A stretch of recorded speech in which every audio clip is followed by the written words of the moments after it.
दोस्तों नमस्कार। आज हम बात करेंगे इंडिया यूएस रिलेशन की। ट्रंप ने इंडिया पे 50% टैरिफ लगा दिया। इंडिया की वहां पे नेगोशिएशंस हुई दोनों कंट्रीज के बीच में कि ट्रेड को ठीक करो, और इंडिया ने कहा भाई आप टैरिफ को 25% रिड्यूस कर दो। लेकिन यूएस की डेलीगेशन इस पे कुछ कर नहीं पाई या एग्री नहीं किया, क्योंकि ट्रंप इस टाइम पे हेट करते हैं इंडिया को और इंडिया को नुकसान पहुंचाना चाहते हैं। तो एक हिसाब से देख सोचे तो दोनों की जो बातचीत है एक हिसाब से फेल हो गई। लेकिन इंडिया भी अपनी शर्तों पर अड़ा हुआ है। वो क्यों? वो चाहते हैं हमारे एग्रीकल्चर सेक्टर में एंटर करना। उसमें हमने कहा कि हम आपको एंटर नहीं करने देंगे, क्योंकि इससे हमारे फार्मर्स का नुकसान होगा। जो यूएस के अंदर जो फार्मर्स है उनके पास कई सौ एकड़ की लैंड होती है। हमारे जो फार्मर्स है उनके पास 1-2 एकड़ की लैंड होती है। छोटे छोटे फार्मर्स भी हैं। हम उनके पेट पे लात नहीं मार सकते। हमने अपने लोगों का भला देखना है, उसका इंटरेस्ट देखना है। लेकिन ट्रंप का अपना एटीट्यूड है। ट्रंप ने टैरिफ लगा दिया। जो इंडियंस जहां पे जाते हैं कहते हैं अगर आप आओगे हमारी कंट्री में काम करने के लिए तो आपको डॉलर्स 1 लाख देने पड़ेंगे। लेकिन इस सब के बावजूद भी यूएस इंडिया को न हरा पाया न दबा पाया, और इंडिया की इकोनॉमी जो कह रहा था जीरो हो गई, वो बूस्ट कर रही है बगैर अमेरिका की मदद के। अमेरिका से हमारा बहुत ज्यादा ट्रेड भी होती है, बिजनेस भी होता है। लेकिन इंडिया भी बार बार यूएस की बात नहीं मानकर भी यूएस को लात मार रहा है। हमने F-35 लेना था, उससे मना कर दिया कि तुम्हारे से नहीं लेंगे। पहले हम इसको टाल मटोल करते रहे, क्योंकि वो हमको कोड नहीं देंगे, कभी भी नुकसान पहुंचा सकते हैं। यानी कि हमारे जो प्लेन्स होंगे, और वैसे भी बड़े कॉस्टली प्लेन्स हैं, कॉस्टली भी लेते हमारे डिफेंस के लिए, लेकिन हमें अमेरिका में भरोसा नहीं। हमने उनसे इंजन लेने थे तेजस के लिए, वो भी डिले कर रहे हैं। लेकिन हमने कहा हम फ्रांस से इंजन ले लेंगे। हमारे पास दूसरे ऑप्शन भी है। हम रशिया से प्लेन लेंगे, 5th जनरेशन लेंगे, हम फ्रांस से लेंगे, वो भी करेंगे। लेकिन यूएस के प्रेशर पे नहीं आएगा।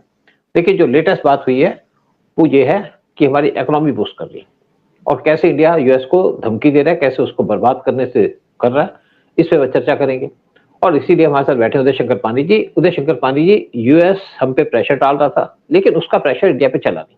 आप क्या कहेंगे इसके ऊपर? सर, अमेरिका हेट नहीं करता हिंदुस्तान को, लेकिन उसके पेट में दर्द बहुत हो रहा है। जब से हमारी जीडीपी उनसे डबल हो गई है, अमेरिका से उनसे डबल है आज की डेट में, तो वो उनको हजम ही नहीं हो रहा, उनको समझ ही नहीं आ रहा। तो सोच रहे यार किस तरह से साला हिंदुस्तान आज फास्टेस्ट ग्रोइंग इकोनॉमी बन गया, इनको कैसे रोके, इनको कंट्रोल करें, अपने अंगूठे के नीचे लाएं यार। ये जो हम बाकी सब हमारी बात मानते हैं, साला ये क्यों नहीं मानेंगे भाई? ये क्यों मानेंगे?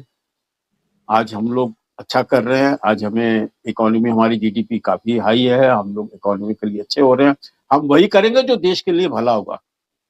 यही बात मोदी जी कह चुके हैं, यही बात हमारे फॉरेन मिनिस्टर भी कह चुके हैं कि भैया इंडिया वही करेगा जो इसी कंट्री के लिए भला हो, और भाड़ में जाए तुम्हारा टैरिफ, भाड़ में जाए तुम्हारा। और टैरिफ के बाद भी हमारी जीडीपी बढ़ रही है, इकोनॉमी हमारी बढ़ती जा रही है, और तू बोलेगा कि भाई जीरो हो गई है ट्रम्प। तो कौन मान रहा है? कोई मानने वाला क्या? सब हंस रहे हैं उसके ऊपर।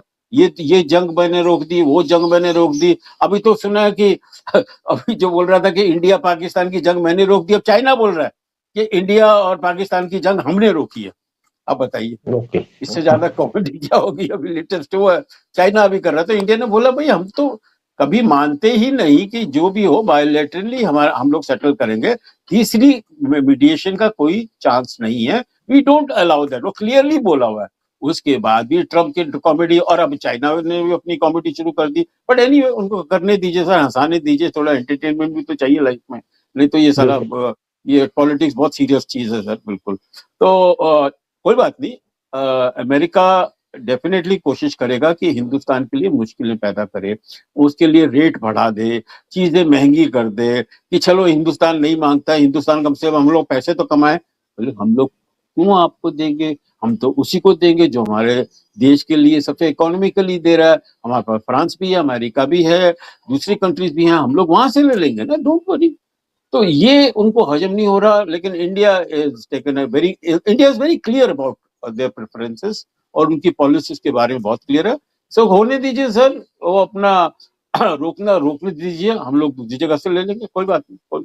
उदय, एक बात मैं आपसे जरूर कहूंगा कि अमेरिका के एटीट्यूड की वजह से इंडिया पे कुछ जियोपॉलिटिकल प्रेशर पड़ा है।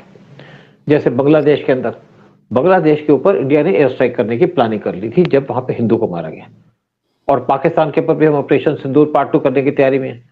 लेकिन in the mean time America ने नाइजीरिया पे अटैक कर दिया, क्योंकि ट्रंप ने कहा था कि वहां पे क्रिश्चियंस को टारगेट किया जा रहा है और वहां पे आईएसआई की जो बेस आईएसएस की जो बेसिस है वहां पे अटैक किया गया, यानी कि मुस्लिम पे अटैक किया गया। लेकिन साथ में उन्होंने एक वार्निंग दे दी इंडिया को कि आप ना तो बांग्लादेश पे अटैक करेंगे ना आप पाकिस्तान पे अटैक करेंगे। तो इंडिया को उनकी बात तो रखना पड़ता है, क्योंकि हम यूएस से पंगा नहीं ले सकते, डायरेक्ट कन्फ्रंटेशन उससे नहीं ले सकते। मैं आपको एक बात बता दूं, पहले की बात बता दूं, जब यहाँ पे नरसिम्हा राव थे, अब जितने प्राइम मिनिस्टर थे या अटल बिहारी वाजपेयी थे, तो यूएस के एम्बेसडर का फोन आ जाता था उनको कि prime minister don't do this. तो हमारे प्राइम मिनिस्टर काम नहीं करते थे। जैसे नरसिम्हा राव को आया कि हम एक बम ब्लास्ट करना चाहते हैं न्यूक्लियर का, तो पोखरान के अंदर, तो फोन आ गया उनके एम्बेसडर का, तो नरसिम्हा राव रुक गए।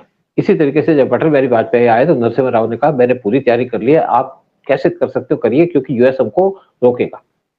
लेकिन जब अटल बिहारी वाजपेयी थे तो उन्होंने अपने साइंटिस्ट से बात की कि किस तरीके से हम यूएस को इग्नोर कर सकते हैं, क्योंकि यूएस का सैटेलाइट घूमता रहता है। तो उनका जी इतने घंटे तक सैटेलाइट यहाँ से पास करेगा, उसके बाद जब आएगा तब तक हम कर देंगे। तो इन्होंने तैयारी कर दी, गड्ढे खोद दिए, प्याज रोक रख दिए, क्योंकि उस टाइम पे प्याज की बहुत जरूरत पड़ती है, क्योंकि जब यहाँ पे ब्लास्ट होता है तो प्याज सब चीजों को ऑब्जर्व कर लेता है। तो तभी कहते हैं प्याज को कटा हुआ रखना ही चाहिए। तो रख किया उन्होंने, लेकिन बम ब्लास्ट हो गया तो अमेरिका को पता ही नहीं चला, क्योंकि उनका सैटेलाइट ट्रैक नहीं कर पाया। लेकिन आज ट्रंप कहते हैं उनकी बात नहीं मानते, मतलब हम उनको इग्नोर नहीं करते, लेकिन अगर कोई कह देंगे तो हमको उनकी बात को मानना पड़ेगा, उनकी बात को हम टाल नहीं सकते। इसी तरीके से जब उन्होंने कहा कि पाकिस्तान और बांग्लादेश पे अटैक ना करे तो इंडिया को चुप बैठना पड़ा। हम दूसरा काम करेंगे, हम अननोन गनमैन को भेज करके जितने को मिटाना मिटा देंगे, हम दूसरे तरीके से करेंगे काम, हमारे पास और बड़े तरीके हैं, ऑप्शन सबके पास होती है। लेकिन एक बात यह है कि अब इन्होंने हमारे पे टैरिफ लगा दिया, चलो आपकी मर्जी, आप जितना मर्जी टैरिफ लगाओ। लेकिन एक बांग्लादेश की तरफ हमारे लिए प्रॉब्लम खड़ी की है, दूसरा पाकिस्तान के आसिम मुनीर को बार बार बुलाते हैं, तो वो भी एक प्रॉब्लम है, क्योंकि उनकी वजह से पाकिस्तान की टेल अप है कि पाकिस्तान जो करना चाहता करे। लेकिन हम भी चुप नहीं बैठेंगे, हमारे पास और तरीके, अटैक नहीं करेंगे तो हमारे पास दूसरे भी तरीके हैं पाकिस्तान को काउंटर करने के, चैलेंज करने के। इसीलिए इसी तरीके से इंडिया की कुछ और दिक्कत हो रही है, लेकिन सब उनको इंडिया देख रहा है। लेकिन दूसरी बात यह भी है कि इंडिया यूएस को भी सबक सिखा रहा है, आप हमें टैरिफ लगाएंगे तो हम भी आप पे कुछ ना कुछ करेंगे, हम प्रेशर में तो आए नहीं। तो इंडिया ने इनके साथ डिफेंस डील्स को ऑलमोस्ट निगलेक्ट कर दिया, खत्म कर दिया, क्योंकि यूएस को भी अपना सामान बेचता। आज उनके F-35 कोई नहीं खरीद रहा, जब से इंडिया ने मना किया उनके F-35 बिक नहीं रहे, यूएस इससे परेशान है। दूसरी बात है कि इंडिया को P-8I प्लेन चाहिए थी। P-8I मैरीटाइम सर्वेलेंस एयरक्राफ्ट है, जो इंडिया ने पहले भी यूएस से लिए थे। हमने इनसे लिए थे 8 एयरक्राफ्ट 2009 में, क्योंकि ये प्लेन हमारे यूज के हैं, क्योंकि हमारा इंडियन ओशन रीजन बहुत बड़ा है, इसलिए हम इस प्लेन की जरूरत है। ये प्लेन पूरे सी पे बात कर सकते हैं। 8 प्लेन लेके हमने मद्रास में खड़े किए, फिर हमने अंडमान निकोबार आइलैंड पे खड़े किए, 4 हमने लिए 2016 में, यानी कि 12 हो गए। तो ये प्लेन 40 घंटे तक उड़ सकता है हवा के अंदर, 40 आवर्स तक एयर में रह, नहीं 10 आवर तक एयर में रह सकता है। और इसकी ये हाइट ले सकता है 40,000 फीट की, यानी कि सी पे पूरी बात चल सकता है, क्योंकि चाइना से हमें बहुत खतरा है। चाइना के पास 70 सबमरीन है और ये प्लेन एंटी सबमरीन प्लेन भी है। हमको और 8 प्लेन चाहिए थे, हमने बात की तो दोनों की बात नेगोशिएशन ठीक ठाक चल रही थी। और उसके बाद इन्होंने जब टैरिफ लगाया तो ये प्लेन की जो बात थी वो थी $2.42 बिलियन की। 8 प्लेन मिलेंगे और हमें लेने थे, लेकिन यूएस ने जब टैरिफ लगा दिया, टैरिफ इंक्रीज कर दिया, तो इन प्लेन की कॉस्ट को इंक्रीज कर दिया उन्होंने $3.6 का। इंडिया ने कहा जी आप इसकी कॉस्ट को कम करो तो हम ले लेंगे। कहते आप बोइंग भी हमारे प्रेशर डाल रहा है कि आप लीजिए प्लेन। हमने कहा भाई हम तो इस कॉस्ट पे नहीं लेंगे कि आप हमारे से एक्स्ट्रा चार्ज करेंगे।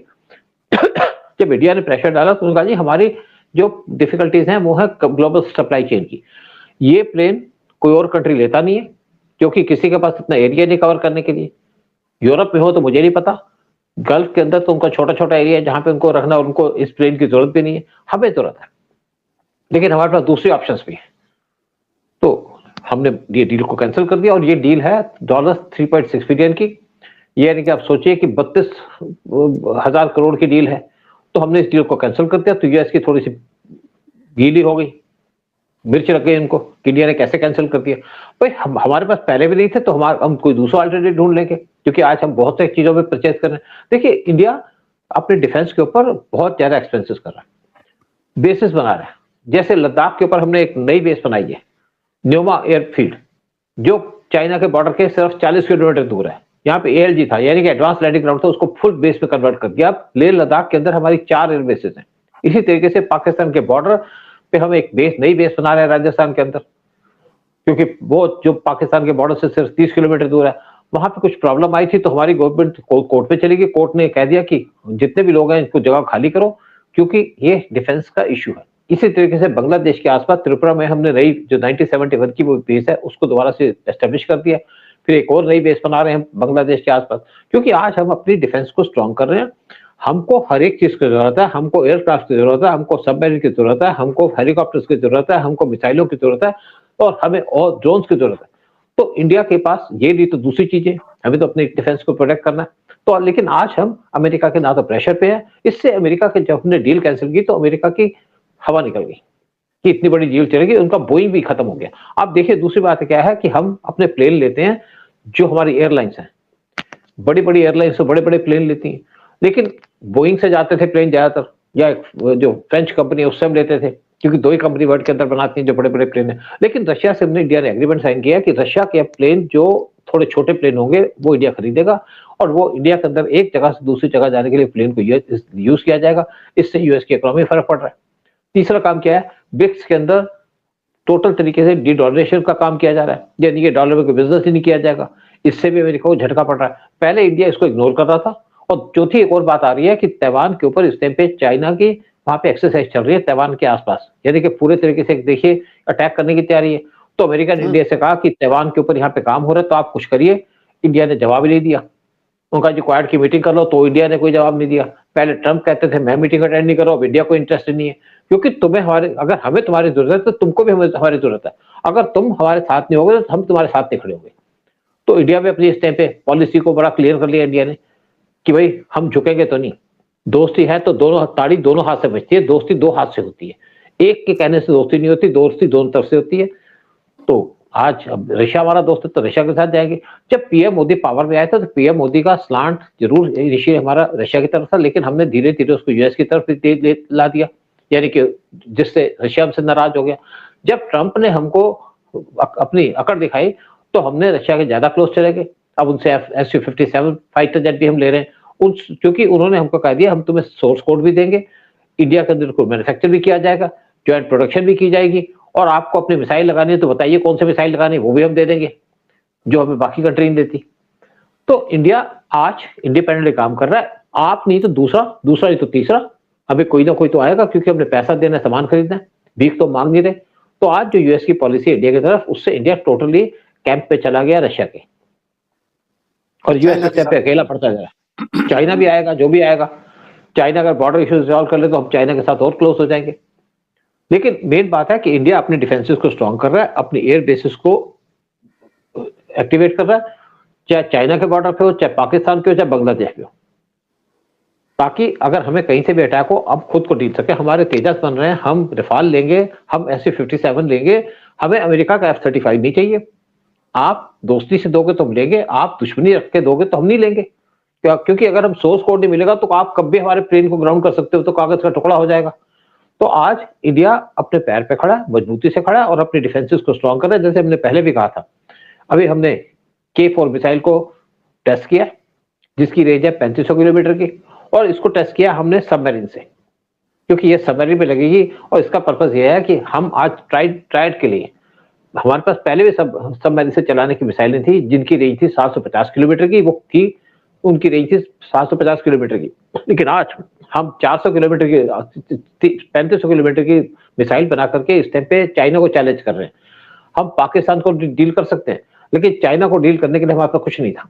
अब हम इंडियन ओशन में रह करके चाइना के हर एक सिटी को टारगेट कर सकते हैं, जिससे चाइना परेशान है। एक और मिसाइल बनाने जा रहा है जिसकी रेंज 8000 किलोमीटर है, जिसको सबमरीन से लॉन्च किया जा सकता है, जिससे यूएस और वेस्टर्न कंट्रीज डिस्टर्ब है। लेकिन हम अपनी डिफेंस को मजबूत कर रहे हैं।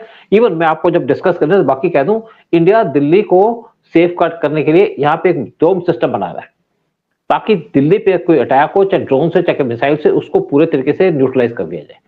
हम अपनी डिफेंसेस को स्ट्रॉन्ग कर रहे हैं, अपनी पॉपुलेशन को बचाने का काम कर रहे हैं, लेकिन हम किसी के प्रेशर पे नहीं आ रहे। और सारा का सारा काम किया जा रहा है इंडिजिनसली, यानी कि सबका सब काम किया जाएगा, इंडिजिनस बनाया जाएगा। हमारी कंट्री के अंदर बड़ी बड़ी कंट्रीज आकर के इस टाइम पे इक्विपमेंट बनाने जा रही है डिफेंस के।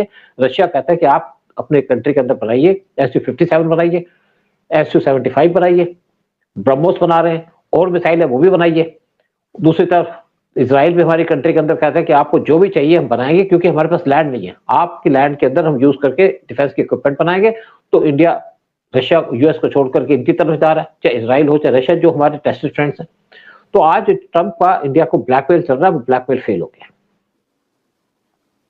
मुझे लगता है कि हाँ, नहीं बिल्कुल सही सर। अपना आप कायदे की बात करिए, आप दादागिरी करेंगे तो आज हिंदुस्तान नहीं सुनने वाला सर आपकी बिल्कुल भी। और बाकी जब ये मेरे ख्याल से ये जो बांग्लादेश वो चिकन नेक की बात कर रहा है, वो अभी किसने बड़ा अच्छा कमेंट किया कि यार तुम खुद चिकन नेक हो, वो कभी भी तुम्हें हमें मरोड़ सकते हैं हम लोग बांग्लादेश को, यू नो। छोटे ये हुलबाजी में उस्ताद है यहाँ पे, मतलब उनको पता है कि साला कुछ हिंदुस्तान का मुकाबला नहीं कर सकते। कोई आर्मी का तो उनका आर्मी एयरफोर्स नेवी का तो कोई मतलब कंपैरिजन ही नहीं है। हम लोग कई बार हम एक्चुअली हमारा ये है कि हम लोग 3 सरहदों पे आज तैनात हैं और 3 सरहद पे हम लोग बिल्कुल आराम से लड़ सकते हैं और प्रोटेक्ट कर सकते हैं हिंदुस्तान को। So that is there. But you are right sir, ये ट्रम्प भैया गलतियों पे गलतियां किए जा रहे हैं, अमेरिका का नुकसान किए जा रहे हैं। और जैसे मैंने कहा कि क्योंकि हमारी जीडीपी उनसे डबल है, तो वो बेचारे को पेट में दर्द हो रहा है और वो लोग सह नहीं पा रहे इस बात को, कोशिश कर रहे हैं कि हिंदुस्तान के लिए कैसे मुश्किलें पैदा करे और हिंदुस्तान से पैसा ज्यादा कमाए, ये कोशिश कर रहे हैं। वो होने वाला हाँ, उधर एक और बात है कि जेएच पर भी वीजा के ऊपर फीस लगाई थी $1 लाख की। उससे इस टाइम पे वहां की जो बड़ी बड़ी कंपनी है, उन्होंने 32,000 इंडियंस को जॉब देने का ऑफर दिया है, यानी कि 32,000 इंडियंस जॉब देंगे। मुझे नहीं पता कि अमेरिका में देंगे कहीं देंगे, यानी कि वो इंडियंस को अप्लाई कर रहे हैं, क्योंकि इंडिया की उनको जरूरत है। पाकिस्तान के पास तो कैपेबिलिटी नहीं है, चाइना को अपनी कंट्री में लेना नहीं चाहते, क्योंकि चाइना वहां पे पढ़ाई लिखाई से उनका लेने देना नहीं है कुछ। नहीं, चाइना के साथ यह है कि चाइना वहां पे इनके खिलाफ काम करना शुरू कर देता है, यानी कि उनकी एजेंसी जहाँ पे काम करते हैं घुस करके बर्बाद करने के लिए। इंडिया के जो लोग हैं काम करते हैं तरीके से, सिंपल तरीके से, कोई हमें वहां से कोई इंफॉर्मेशन नहीं चाहिए। तो इसीलिए आज इंडिया के लोगों को वहां बुलाया जा रहा है कि आप आइए, और इनका जितनी भी प्लान थी ट्रम्प की फेल हो रही है, और जितना भी इंडिया करना चाहता था कर रहा है। हमारी इकोनॉमी बूम कर रही है, हमारी कंट्री डिफेंस प्रिपेयर्डनेस के ऊपर सबसे आगे चल रही है, और हम अपने आप को स्ट्रॉन्ग कर रहे हैं डे बाई डे, और इसी पे हम करते रहेंगे। जय हिंद, जय भारत। और यही आपसे क्वेश्चन करेंगे लोगों से कि आप क्या सोचते हैं कि क्या इंडिया करना चाहिए? क्या ट्रम्प का हमारी कंट्री के ऊपर कोई असर पड़ा? क्या ट्रम्प की जो पॉलिसीज है वो सक्सेस हुई? इसी पे हम क्वेश्चन से आपसे पूछना चाहेंगे, आप जवाब दीजिएगा। कोई आपको क्वेश्चन हो तो कोशिश करेंगे उसका आंसर देने की, और इससे प्रोग्राम खत्म करते हैं। जय हिंद, जय भारत। जय हिंद, जय भारत, वंदे मातरम सर।